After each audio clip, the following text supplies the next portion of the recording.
Viewers welcome back in programme ਅਸੀਂ ਆਪਣੇ ਦਰਸ਼ਕਾਂ ਨੂੰ ਦੱਸ ਦਈਏ ਅਸੀਂ ਹਮੇਸ਼ਾ ਹੀ ਦੱਸ ਰਹੇ ਹਾਂ ਹਰ ਇੱਕ ਸੈਗਮੈਂਟ ਵਿੱਚ ਕਿ ਜੋ ਸਾਡੇ ਪ੍ਰੋਗਰਾਮ ਦਾ ਸਮਾਂ ਹੈ ਉਹ 7:30 ਤੋਂ ਲੈ ਕੇ 9 ਵਜੇ ਤੱਕ ਹੈ so keep watching TV 84 thank you so much ਜੀ ਡਾਕਟਰ ਸਾਹਿਬ ਐਂਡ ਵਾਲੀ ਸੈਕਸ਼ਨ ਵਿੱਚ ਜਿਸ ਤਰ੍ਹਾਂ ਕਿ ਸਾਡੀ ਸਾਰਿਆਂ ਦੀ ਰੂਹ ਦੀ ਖੁਰਾਕ ਹੈ ਗੁਰਬਾਣੀ ਦੀ ਵਿਚਾਰ ਸੋ ਅਸੀਂ ਉਹ ਤੁਹਾਡੇ ਤੋਂ ਜਾਣਨਾ ਚਾਹਾਂਗੇ ਜੀ ਡਾਕਟਰ ਸਾਹਿਬ ਕੀ ਕਹਿਣਾ ਚਾਹੋਗੇ ਦੇਖੋ ਅੱਜ ਦਾ ਵਿਚਾਰ ਵੀ ਦਿਲਚਸਪ ਹੈ ਕਿਉਂਕਿ ਜਦੋਂ ਅਸੀਂ ਦੂਸਰੇ ਸੈਗਮੈਂਟ ਦੇ ਵਿੱਚ ਬ੍ਰਾਹਮਣਵਾਦ ਦੀ ਗੱਲ ਕੀਤੀ ਹਿੰਦੂਤਵਾਦ ਦੀ ਫਾਲਸ ਨੈਰੇਟਿਵ ਝੂਠ ਜੀ ਉਹਨਾਂ ਦਾ ਵਰਣ ਆਸ਼ਰਮ ਜ਼ਾਤ ਪਾਤੀ ਵੰਡ ਨਸਲੀ ਵੰਡ ਨਸਲ ਦੇ ਆਧਾਰ ਦੇ ਉੱਤੇ ਇਨਸਾਨ ਨੂੰ ਇਨਸਾਨ ਦੇ ਨਾਲ ਉੱਚਾ ਨੀਵਾਂ ਕਰਨਾ ਜੀ ਸੋ ਜ਼ਾਹਰ ਹੈ ਕਿ ਵੀ ਇਸ ਆਈਡੀਓਲੋਜੀ ਨੂੰ ਹੀ ਬ੍ਰਾਹਮਣਵਾਦ ਕਹਿੰਦੇ ਨੇ ਬਿਲਕੁਲ और इहदा जिहड़ा सरगना है वो ब्राह्मण है क्योंकि उन्हें सारे हक अपने कोल रखे आम लोगों को एजुकेशन का हक भी नहीं दिता है और बिल्कुल उन्होंने बौने बना दिता है इंटैलेक्चुअली मिजट बना दिता है ये शब्द पंजवें पातशाह का है आसा राग आसा महला पंजवां दान दे कर पूजा करना लैत देत उन्हें मूकर परना जितदर तुम्हें है ब्राह्मण जाना तितदर तू ही है पछताना ऐसे ब्राह्मण डूबे भाई निरपराध चितवै बुराई रहो हुण ब्राह्मणवाद नूं इंटरप्रेट ब्राह्मण करदे और उन्होंने आधार बना के गुरु साहब ने फरमाया कि भाई तू दान लैंदा ते पूजा करदे जी तैनू तेरे जिहड़े जजमान ने भगत ने वो पैसा दिंदे ने लैत देत उन्हें मुकर परना तू उन्हां तो लैके भी मुकरन वाली गल रखदे क्योंकि ब्राह्मण ने हर कारज का वखरा मंत्र रखा होया वो कहंदा पिछले मंत्र दे पैसे तो मुक गए हुण होर दे तां कि मैं अगला मंत्र पढ़ा पर उन्होंने इस गल की चेतावनी दिती है कि भाई अल्टीमेटली ब्राह्मण तू जिउंदा तो नहीं रहना हमेशा जित दर तुम्हें है ब्राह्मण जाना कि जिस घर च तू अल्टीमेटली जाना है मौत होनी है तित दर तू ही है पछताना फिर तू पछताएगा कि तू क्यों जे फ्रॉड पखंड करता रहा है और जिमें रहाओ की पंक्ति सेंट्रल आइडिया हुंदा है ऐसे ब्राह्मण डूबे भाई निरपराध चितवै बुराई कि इहो जे ब्राह्मण हमेशा डुबदे ने उन्हां दा विनाश हुंदा है जिहड़े उन्हां लोकां दे लई जिहड़े निरपराध ने जदों ब्राह्मणवाद दे जुल्मां दी गल असीं देखदे हैं तो उन्हां दा शिकार तो वो लोग हो रहे ने जिहड़े बिल्कुल बेगुनाह ने निरपराध ने उन्हां ने कोई जुर्म नहीं कीता होया उन्हां ने गुरु साहब ने फरमाया भी तू उन्हां दे बारे अपने मन दे विच बुराई चितदा है तेरियां मारू नीतियां ने जिहड़े निरपराध ने जिन्हां ने कोई गुनाह नहीं कीता होया अंतर लोभ फिरै हलकाए असी हल्के कुत्ते नूं जाणदे करदा उन्हें जीभ बाहर कड्ढी हुंदी है तो हल्का तां ही कहंदे ने नाल इवें कर रहा हुंदा सो जिहड़ा लोभ है बंदे दे अंदर इहनूं होर भी गुरबाणी च कई थां ते हल्के कुत्ते दे नाल तशबीह दित्ती है और ब्राह्मण नूं एड्रैस करके कहा अंतर लोभ फिरै हलकाए कि तू बाहर बड़ा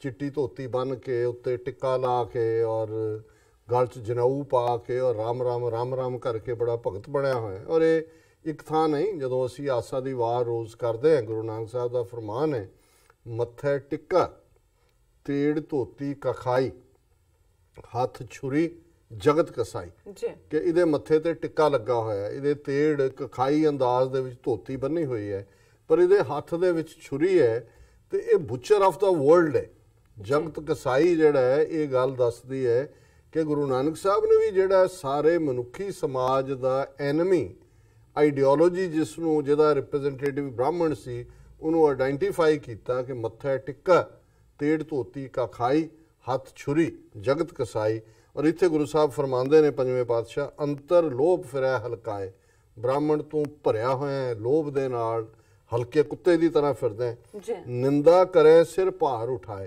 तेरा सारा वक्त दूसरियां दी निंदिया दे विच निकलदा है तू अपने सिर ते भार चाढ़ रहा निंदा नाल माया मुठा चेता नहीं माया मूठा कि मूठा हुंदा लुटना कि तैनूं माया ने लुटिया होया तू माया नहीं लुटदा माया ने तैनूं लुटिया होया तेरी सुरत ਪੈਸੇ ਦੇ ਵਿੱਚ ਫਸੀ ਹੋਈ ਹੈ, ਚੇਤਾ ਨਹੀਂ। ਇਸ ਲਈ ਤੈਨੂੰ ਰੱਬ ਚੇਤੇ ਨਹੀਂ ਹੈ, ਤੈਨੂੰ ਅਲਟੀਮੇਟ ਇਹ ਗੱਲ ਯਾਦ ਨਹੀਂ ਆਉਂਦੀ ਕਿ ਜਿਵੇਂ ਗੁਰੂ ਸਾਹਿਬ ਨੇ ਫਰਮਾਇਆ ਸੀ ਕਿ ਭਾਈ ਤਿਤ ਦਰ ਤੂੰ ਹੀ ਹੈ ਪਛਤਾਣਾ, ਕਿ ਤੂੰ ਇੱਕ ਦਿਨ ਜਿੱਥੇ ਜਾਣਾ ਉੱਥੇ ਤੈਨੂੰ ਪਛਤਾਣਾ ਪਏਗਾ। ਮਾਇਆ ਮੂਠਾ ਚੇਤੈ ਨਾਹੀਂ, ਭਰਮੇ ਭੂਲਾ ਬਹੁਤੀ ਰਾਹੀਂ, ਕਿ ਤੂੰ ਭਰਮ ਦੇ ਵਿੱਚ, ਡਾਊਟ ਦੇ ਵਿੱਚ, ਦੁਬਿਧਾ ਦੇ ਵਿੱਚ, ਗਰੀਡ ਦੇ ਵਿੱਚ, ਲੋਭ ਦੇ ਵਿੱਚ ਭੁੱਲਿਆ ਹੋਇਆ ਰੱਬ ਦੀ ਯਾਦ ਔਰ ਅਸਲੀ ਇਨਸਾਨੀਅਤ ਦੇ ਰਸਤੇ ਨੂੰ ਛੱਡ ਕੇ ਬਹੁਤੀ ਰਾਹੀਂ ਹੋਰ ਤੂੰ ਰਸਤੇ ਚੁਣੇ ਹੋਏ ਨੇ।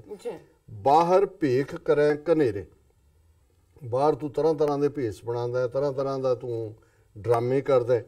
ਬਾਹਰ ਭੇਖ ਕਰੈ ਕਨੇਰੇ, ਅੰਤਰ ਵਿਖਿਆ ਉਤਰੀ ਘੇਰੇ, ਤੇਰੇ ਅੰਦਰ ਵਿਖਿਆ ਜ਼ਹਿਰ ਨੇ, ਮਾਇਆ ਦੀ ਜ਼ਹਿਰ ਨੇ ਤੇਰੇ ਅੰਦਰ ਨੂੰ ਘੇਰਿਆ ਹੋਇਆ, ਤੂੰ ਤੋਂ ਛੁਟਕਾਰਾ ਨਹੀਂ ਪਾ ਸਕਦਾ। ਅਵਰ ਉਪਦੇਸਿਆ ਆਪ ਨਾ ਬੂਝੈ, ਕਿ ਤੂੰ ਬਾਕੀਆਂ ਨੂੰ ਤਾਂ ਬੜੇ ਉਪਦੇਸ਼ ਕਰਦਾ ਹੈ, ਬੜੇ ਮੰਤਰ ਸੁਣਾਉਂਦਾ, ਬੜੀਆਂ ਉਹਨਾਂ ਨੂੰ ਮਹਾਭਾਰਤ ਰਮਾਇਣ ਔਰ ਬੜਾ ਉਹਨਾਂ ਨੂੰ ਜਿਹੜਾ ਉੱਚਾ ਇਖਲਾਕ ਬਣਾਉਣ ਦੀਆਂ ਜਿਹੜੀਆਂ ਨੇ ਉਹ ਸਿੱਖਿਆਵਾਂ ਦਿੰਦੇ। ਅਵਰ ਉਪਦੇਸਿਆ ਆਪ ਨਾ ਬੂਝੈ, ਐਸਾ ਬ੍ਰਾਹਮਣ ਕਹੀ ਨਾ ਸੀਜੈ। ਉਹਨਾਂ ਨੇ ਕਿਹਾ ਵੀ ਇਹ ਤੈਨੂੰ ਕਿਤੇ ਵੀ ਤੁਹਾਨੂੰ ਸ਼ਰਮ ਨਹੀਂ ਹੈ ਔਰ ਨਾ ਹੀ ਤੁਹਾਨੂੰ ਕੋਈ ਅਕਲ ਹੈ, ਨਾ ਹੀ ਤੁਹਾਡਾ ਕਿਤੇ ਕੋਈ ਕਲਿਆਣ ਹੋਣਾ, ਕਿਉਂਕਿ ਅਵਰ ਉਪਦੇਸਿਆ ਆਪ ਨਾ ਬੂਝੈ, ਕਿ ਤੁਸੀਂ ਆਪ ਜਿਹੜਾ ਉਹ ਉਹਦੇ ਤੇ ਕੋਈ ਅਮਲ ਨਹੀਂ ਕਰਦੇ। ਤੇ ਅਖੀਰ ਗੁਰੂ ਸਾਹਿਬ ਨੇ ਫਰਮਾਇਆ ਮੂਰਖ ਬਾਹਮਣ ਪ੍ਰਭੂ ਸਮਾਲ। ਹੁਣ ਇੱਥੇ ਬ੍ਰਾਹਮਣ ਨਹੀਂ, ਬਾਹਮਣ ਹੈ। ਮੂਰਖ ਬਾਹਮਣ ਪ੍ਰਭੂ ਸਮਾਲ, ਦੇਖਤ ਸੁਨਤ ਤੇਰਾ ਹੈ ਨਾਲ, ਕਹੋ ਨਾਨਕ ਜੇ ਹੋਵੀ ਭਾਗ, ਮਾਨ ਛੋੜ ਗੁਰ ਚਰਨੀ ਲਾਲ। ਹੇ ਮੂਰਖ ਬਾਹਮਣ ਪ੍ਰਭੂ ਸਮਾਲ, ਰੱਬ ਦੀ ਸੰਭਾਲ ਕਰ। ਸੰਭਾਲ ਇਹਦਾ ਮਤਲਬ ਇਹ ਹੈ ਕਿ ਰੱਬ ਨੂੰ ਯਾਦ ਕਰ। ਇਸ ਲੋਭ ਹਲਕ ਤੋਂ ਛੁੱਟ, ਦੁਨੀਆ ਨੂੰ ਲੁੱਟਣਾ ਛੱਡ, ਦੁਨੀਆ ਨੂੰ ਉੱਲੂ ਬਣਾਉਣਾ ਛੱਡ। ਇਹ ਜਿਹੜਾ ਭੇਖ ਤੂੰ ਕੀਤਾ ਹੋਇਆ, ਜਿਹਦੇ ਥੱਲੇ ਤੂੰ ਦੁਨੀਆ ਨੂੰ ਫਸਾਇਆ ਹੋਇਆ, ਆਪ ਬੜਾ ਉੱਚਾ ਬਣਿਆ ਹੋਇਆ। ਔਰ ਇਹਦੇ ਤੇ ਕਬੀਰ ਸਾਹਿਬ ਦਾ ਇੱਕ ਬੜਾ ਖੂਬਸੂਰਤ ਸ਼ਬਦ ਹੈ ਕਿ ਜੋ ਤੋ ਬ੍ਰਾਹਮਣ ਬ੍ਰਾਹਮਣੀ ਜਾਇਆ, ਤੋ ਆਨ ਵਾਟ ਕਾਹੇ ਨਹੀਂ ਆਇਆ, ਤੁਮ ਕਤ ਬ੍ਰਾਹਮਣ ਹਮ ਕਤ ਸ਼ੂਦ, ਹਮ ਕਤ ਲਾਹੂ ਤੁਮ ਕਤ ਦੂਤ। ਕਿ ਹੇ ਬ੍ਰਾਹਮਣ ਤੂੰ ਕਿਹੜੇ ਪਾਸਿਓਂ ਵੀ ਉੱਚਾ ਬਣਿਆ ਹੋਇਆ। ਬਿਲਕੁਲ, ਜੇ ਤੂੰ ਸੱਚਮੁੱਚ ਹੀ ਉੱਚਾ ਸੀ ਫਿਰ ਤੂੰ ਵੀ ਉਸੇ ਰਸਤੇ ਹੀ ਜਨਮ ਲਿਆ ਜਿਹਦੇ ਰਸਤੇ ਬਾਕੀਆਂ ਨੇ ਲਿਆ। ਬਿਲਕੁਲ, ਤੋ ਆਨ ਵਾਟ ਕਾਹੇ ਨਹੀਂ ਹੈ। ਜੇ ਤੂੰ ਬ੍ਰਾਹਮਣ ਬ੍ਰਾਹਮਣੀ ਜਾਇਆ, ਜੇ ਤੇਰੀ ਬ੍ਰਾਹਮਣੀ ਮਾਂ ਨੇ ਤੈਨੂੰ ਜੰਮਿਆ, ਤੂੰ ਮੂੰਹ ਥਾਣੀ ਨਿਕਲਣਾ ਸੀ। ਜੇ ਤੂੰ ਉੱਚਾ ਸੀ ਏਡਾ, ਆਨ ਵਾਟ ਕਾਹੇ ਨਹੀਂ ਆਇਆ, ਤੂੰ ਹੋਰ ਕਿਸੇ ਰਸਤੇ ਨਹੀਂ ਆਇਆ। ਤੁਮ ਕਤ ਬ੍ਰਾਹਮਣ ਹਮ ਕਤ ਸ਼ੂਦ, ਅਸੀਂ ਸ਼ੂਦਰ ਕਿਵੇਂ ਹੋ ਗਏ, ਤੂੰ ਕਿਤੋਂ ਬ੍ਰਾਹਮਣ ਹੋ ਗਏ। ਤੇਰੀਆਂ ਰਗਾਂ ਦੇ ਵਿੱਚ ਦੁੱਧ ਹੈ ਤੇ ਸਾਡਿਆਂ 'ਚ ਲਹੂ ਹੈ। ਜਾਂ ਤਾਂ ਜੇ ਤੂੰ ਉੱਚਾ ਹੁੰਦਾ ਤੇ ਤੇਰੀਆਂ ਰਗਾਂ 'ਚ ਵੀ ਉਹੀ ਲਹੂ ਹੈ ਜਿਹੜਾ ਸਾਡੇ 'ਚ ਹੈ। ਔਰ ਇਹੀ ਗੁਰੂ ਸਾਹਿਬ ਯਾਦ ਕਰਵਾਉਂਦੇ ਨੇ, ਮੂਰਖ ਬਾਹਮਣ ਪ੍ਰਭੂ ਸਮਾਲ, ਕਿ ਇਹ ਆਪਣੇ ਆਪ ਨੂੰ ਉੱਚਾ ਬਣਾ ਕੇ ਬਾਕੀਆਂ ਨੂੰ ਲੁੱਟਣ ਦਾ ਕੰਮ ਛੱਡ। ਦੇਖਤ ਸੁਨਤ ਤੇਰਾ ਹੈ ਨਾਲ, ਤੈਨੂੰ ਕਿਉਂ ਭੁੱਲ ਗਿਆ ਕਿ ਰੱਬ ਜਿਹੜਾ ਜੋ ਤੂੰ ਕਰ ਰਿਹਾ ਤੈਨੂੰ ਉਹ ਦੇਖ ਵੀ ਰਿਹਾ, ਤੈਨੂੰ ਸੁਣ ਵੀ ਰਿਹਾ। ਉਹ ਰੱਬ ਦੀ ਹੋਂਦ ਲਗਾਤਾਰਤਾ ਦੇ ਨਾਲ ਹੈ। ਕਹੋ ਨਾਨਕ ਜੇ ਹੋਵੀ ਭਾਗ, ਕਿ ਵੀ ਗੁਰੂ ਨਾਨਕ ਸਾਹਿਬ ਪੰਜਵੇਂ ਪਾਤਸ਼ਾਹ ਫਰਮਾਉਂਦੇ ਨੇ ਕਿ ਜੇ ਤੇਰੀ ਕਿਸਮਤ ਹੈ, ਮਤਲਬ ਹੈ ਤੂੰ ਇੰਨਾ ਬਦਕਿਸਮਤ ਹੈ, ਇੰਨਾ ਠੱਗ ਔਰ ਫਰਾਡੀ ਹੈ ਵੀ ਤੇਰੀ ਕਲਿਆਣ ਸੰਭਵ ਨਹੀਂ। ਪਰ ਜੇ ਕਿਤੇ ਤੇਰੇ ਕਰਮਾਂ 'ਚ ਵੀ ਕੋਈ ਤਬਦੀਲੀ ਲਿਖੀ ਹੋਏ ਤਾਂ ਇਵੇਂ ਹੀ ਹੋਏਗੀ। ਮਾਨ ਛੋੜ ਗੁਰ ਚਰਨੀ ਲਾ, ਕੇ ਇਸ ਹੰਕਾਰ ਨੂੰ ਛੱਡ ਤੇ ਗੁਰੂ ਦੇ ਪੈਰ ਫੜ ਲੈ। ਔਰ ਇਹੀ ਨਹੀਂ, ਜਦੋਂ ਅਸੀਂ ਬਾਣੀ ਦੇ ਵਿੱਚ ਦੇਖਦੇ ਹਾਂ ਕਿ ਵੀ ਇਕੱਲਾ ਇਹ ਫਿਰ ਬ੍ਰਾਹਮਣ ਨਹੀਂ, ਜਿਹੜੇ ਬ੍ਰਾਹਮਣ ਦੀ ਵਿਚਾਰਧਾਰਾ ਦੇ ਮਗਰ ਲੱਗਣ ਵਾਲੇ ਲੋਕ ਨੇ। ਕਬੀਰ ਸਾਹਿਬ ਦਾ ਇੱਕ ਹੋਰ ਇੱਕ ਥਾਂ ਤੇ ਫਰਮਾਨ ਹੈ ਜਿਹਦੇ 'ਚ ਉਹਨਾਂ ਨੇ ਕਿਹਾ ਕਿ ਵੀ ਮਾਏ ਮੁੰਡੋ ਤਹਿ ਗੁਰੂ ਕੀ, ਜੈ ਤੇ ਭਰਮ ਨਾ ਜਾਏ, ਆਪ ਡੂਬੇ ਚੌ ਬੇਦ ਮੇ ਚੇਲੇ ਦੀਏ ਬਹਾਏ। ਕਿ ਉਹ ਜਿਹੜਾ ਗੁਰੂ ਬਣਿਆ, ਕਿਉਂਕਿ ਬ੍ਰਾਹਮਣ ਹੀ ਹੈ, ਲੋਕਾਂ ਦਾ ਗੁਰੂ ਬ੍ਰਾਹਮਣ ਹੈ। ਕਬੀਰ ਸਾਹਿਬ ਨੇ ਇੱਕ ਹੋਰ ਥਾਂ ਕਿਹਾ ਕਿ ਮਾਏ ਮੁੰਡੋ ਤਹਿ ਗੁਰੂ ਕੀ, ਕਿ ਇਹੋ ਜਿਹੇ ਜਿਹੜੇ ਬ੍ਰਾਹਮਣ ਗੁਰੂ ਬਣੇ ਹੋਏ ਨੇ ਇਹਨਾਂ ਦੀ ਮਾਂ ਦਾ ਸਿਰ ਮੁੰਨ ਦਿਓ, ਜਾਂ ਤੇ ਭਰਮ ਨਾ ਜਾਏ। ਕਿ ਬਈ ਇਹਨਾਂ ਨੇ ਕਿਸੇ ਦੀ ਰੂਹਾਨੀਅਤ ਦੇ ਸਫ਼ਰ ਨੂੰ ਤਾਂ ਕੋਈ ਬਣਾਇਆ ਨਹੀਂ ਹੈ। ਆਪ ਡੂਬੇ ਚੌ ਵੇਦ ਮੇ, ਕਿ ਇਹ ਤਾਂ ਬੜੇ 4 ਵੇਦਾਂ ਦੇ ਨਾਲ ਦੇ ਪ੍ਰਚਾਰ ਕਰਕੇ ਉਸ ਦੇ ਵਿੱਚ ਆਪ ਤਾਂ ਡੁੱਬੇ ਹੀ ਹੋਏ ਸੀ। ਚੇਲੇ ਦੀਏ ਬਹਾਏ, ਜਿਹੜੇ ਇਹਨਾਂ ਦੇ ਮਗਰ ਲੱਗੇ ਹੋਏ ਨੇ ਉਹ ਵੀ ਨਾਲ ਹੀ ਡੁੱਬ ਕੇ ਰੁੜਦੇ ਬਣੇ। ਸੋ ਇਹ ਹੁਣ ਇਸ ਤੋਂ ਬਾਅਦ ਕੋਈ ਕਹੇ ਜੀ ਕਿ ਸਿੱਖ ਧਰਮ ਜਿਹੜਾ ਹੈ ਉਹ ਹਿੰਦੂ ਧਰਮ ਦਾ ਹਿੱਸਾ ਹੈ, ਜ਼ਾਹਰ ਹੈ ਵੀ ਹੁਣ ਜੇ ਇਹ ਹਿੰਦੂਆਂ ਧਰਮ ਦਾ ਸੁਪੀਰੀਅਰ ਸਭ ਤੋਂ ਉੱਤੇ ਬ੍ਰਾਹਮਣ ਬੈਠਾ ਹੈ, ਜ਼ਾਤ ਪਾਤੀ ਸਿਸਟਮ ਨੂੰ ਉਹ ਕੰਟਰੋਲ ਕਰਦਾ ਹੈ। ਬ੍ਰਾਹਮਣਾਂ ਦਾ ਤੁਸੀਂ ਕਮਾਲ ਦੇਖੋ, ਆ ਕੱਲ ਉਹਨਾਂ ਨੇ 124th ਅਮੈਂਡਮੈਂਟ ਕਨਸਟੀਟਿਊਸ਼ਨ ਦੀ ਕੀਤੀ ਹੈ, 124ਵੀਂ ਲੋਕ ਸਭਾ ਤੇ ਰਾਜ ਸਭਾ 'ਚ 3-3 ਘੰਟੇ ਦੇ ਵਿੱਚ ਹੀ ਸਾਰੀਆਂ ਪਾਰਟੀਆਂ ਨੇ ਮੈਜੋਰਟੀ ਕੀ 60%, ਲੋਕ ਸਭਾ ਦੇ ਵਿੱਚ 3 ਵੋਟਾਂ ਅਗੇਂਸਟ ਪਈਆਂ, ਰਾਜ ਸਭਾ 'ਚ 7। ਜਿਹੜਾ ਕੰਮ ਜਿਹੜਾ ਹੈ ਉਹ ਇਹਨਾਂ ਮੁਲਕਾਂ ਦੇ ਵਿੱਚ ਅਮਰੀਕਾ ਵਰਗੇ ਕਨਸਟੀਟਿਊਸ਼ਨਲ ਅਮੈਂਡਮੈਂਟ ਤੁਸੀਂ ਕਰਨੀ ਜਿਹੜੀ ਹੈ 250 ਸਾਲ ਦੇ ਵਿੱਚ 27 ਜਾਂ 28 ਅਮੈਂਡਮੈਂਟਸ ਹੋਈਆਂ ਨੇ। ਕੱਲ ਉਹਨਾਂ ਨੇ 124ਵੀਂ ਅਮੈਂਡਮੈਂਟ ਕੀਤੀ। ਕਿਵੇਂ ਬ੍ਰਾਹਮਣਵਾਦ ਰੂਲ ਕਰਦਾ ਉੱਥੇ? ਕਿਉਂਕਿ ਉਹਦੇ 'ਚ ਇਹ ਸੀ ਕਿ 10% ਦੀ ਰਿਜ਼ਰਵੇਸ਼ਨ ਉਹਨਾਂ ਲਈ ਜਿਹੜੀਆਂ ਫਾਰਵਰਡ ਕਲਾਸਿਸ ਨੇ, ਫਾਰਵਰਡ ਦਾ ਮਤਲਬ ਬ੍ਰਾਹਮਣ ਹੀ ਹੈ, ਔਰ ਜਾਂ ਕੁਝ ਜਿਹੜੇ ਉਹਨਾਂ ਦੇ ਸਹਿਯੋਗੀ ਬਣੇ ਹੋਏ ਨੇ, ਉਹਦੇ 'ਚ ਸਾਰੀਆਂ ਪਾਰਟੀਆਂ। ਸੋ ਕੌਣ ਕਹਿੰਦਾ ਵੀ ਹਿੰਦੁਸਤਾਨ 'ਚ ਕੋਈ ਸੈਕੂਲਰ ਰਜੀਮ ਹੈ ਜਾਂ ਕੋਈ ਲੋਕਤੰਤਰ? ਤਾਂ ਬ੍ਰਾਹਮਣਾਂ ਦਾ ਰਾਜ ਹੈ। ਬਿਲਕੁਲ।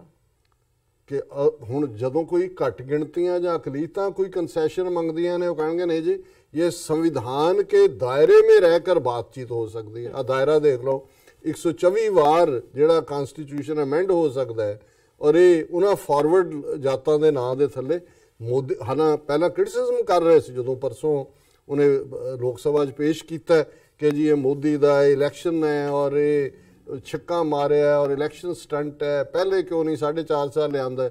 ਪਰ ਐਨ ਜਦੋਂ ਉਹਦੀ ਵੋਟਿੰਗ ਹੋਈ ਸਾਰੀਆਂ ਇਨ ਲਾਈਨ। ਇਹ ਹੈ ਬ੍ਰਾਹਮਣਵਾਦ ਕਿ ਵੀ ਤੁਹਾਨੂੰ ਕੋਈ ਨਜ਼ਰ ਨਹੀਂ ਆਉਂਦਾ ਕਿਤੇ ਕਿ ਕੋਈ ਇਕੱਲਾ ਬ੍ਰਾਹਮਣ ਬੜੀਆਂ ਮੁੱਛਾਂ ਖੜੀਆਂ ਕਰਕੇ ਬੈਠਾ ਉੱਤੇ ਸਿੰਘਾਸਨ ਤੇ, ਪਰ ਇਹ ਆਈਡੀਓਲੋਜੀ ਜਿਹੜੀ ਓਵਰਆਲ ਪਰਮੀਏਟ ਕੀਤੀ ਹੋਈ ਹੈ ਔਰ ਜਿਹੜੀ ਇਸ ਵੇਲੇ ਇੰਡੀਆ ਦੇ ਵਿੱਚ ਪੋਲੀਟੀਕਲ, ਸੋਸ਼ਲ, ਰਿਲੀਜੀਅਸ, ਕਲਚਰਲ ਸਾਰੇ ਹੀ ਜਿਹੜੇ ਸ਼ੋਭੇ ਨੇ ਉਹ ਬ੍ਰਾਹਮਣਵਾਦ ਦੀ ਸਪੈਲ ਦੇ ਥੱਲੇ ਨੇ। ਜੀ ਡਾਕਟਰ ਸਾਹਿਬ, ਤੁਹਾਡਾ ਬਹੁਤ ਸ਼ੁਕਰੀਆ। ਤੁਸੀਂ ਅੱਜ ਦੇ ਅਹਿਮ ਇਸ਼ੂ ਤੇ ਅੱਜ ਦਾ ਵਿਚਾਰ ਸਾਡੇ ਦਰਸ਼ਕਾਂ ਨਾਲ ਸਾਂਝਾ ਕੀਤਾ। ਇਸ ਨਾਲ ਆਪਣੇ ਵਿਊਅਰਸ ਕੋਲ ਨੇ ਇਜਾਜ਼ਤ। ਵਿਊਅਰਸ, ਤੁਹਾਡਾ ਬਹੁਤ ਸ਼ੁਕਰੀਆ। ਤੁਸੀਂ ਆਪਣੇ ਕੀਮਤੀ ਸਮੇਂ ਵਿੱਚੋਂ ਸਮਾਂ ਕੱਢ ਕੇ ਸਾਨੂੰ ਆਪਣੇ ਰਾਏ ਤੇ ਸੁਝਾਅ ਭੇਜੇ ਨੇ, ਤਾਂ ਭੇਜਦੇ ਰਹਿਣਾ ਸਾਡੇ ਇਸ ਪਤੇ ਤੇ SOS@tv84.tv ਤੇ। ਅਸੀਂ ਆਪਣਾ ਪ੍ਰੋਗਰਾਮ ਲੈ ਕੇ ਫਿਰ ਦੁਬਾਰਾ ਹਾਜ਼ਰ ਹੋਵਾਂਗੇ। ਤਦ ਤੱਕ ਲਈ ਮੈਨੂੰ ਤੇ ਆਪਣਾ ਸੁਣਾ ਗਿਆ ਦੋ ਦੇਖਦੇ ਰਹੋ TV84। ਬੁਲਾ ਦਿਓ ਫਤਿਹ। ਵਾਹਿਗੁਰੂ ਜੀ ਕਾ ਖਾਲਸਾ, ਵਾਹਿਗੁਰੂ ਜੀ ਕੀ ਫਤਿਹ।